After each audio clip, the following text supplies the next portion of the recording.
صلح کی وقت پرانی باتیں نہ دہراؤ، ورنہ صلح نہیں جنگ ہوگی۔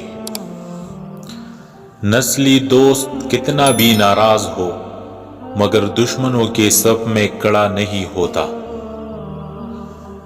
اچھا انسان مطلبی نہیں ہوتا، بس دور ہو جاتا ہے ان لوگوں سے جنہیں اس کی قدر نہیں ہوتی۔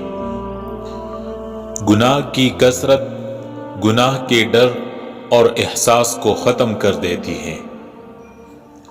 عقل گھر بیٹھ کر بادام کھانے سے نہیں آتی، یہ باہر جا کر ٹھوکریں کھانے سے آتی ہے۔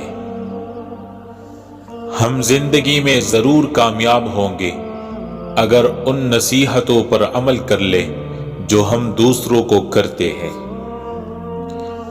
خوبصورت لوگ ہمیشہ اعلیٰ اخلاق کے حامل نہیں ہوتے، لیکن اعلیٰ اخلاق کے لوگ ہمیشہ خوبصورت ہوتے ہیں۔ ہر بات کہہ دینے کی نہیں ہوتی، کچھ باتیں سننے کی بھی ہوتی ہے، کچھ سمجھنے کی، کچھ جذب کر لینے کی اور کچھ سہ جانے کی بھی ہوتی ہے۔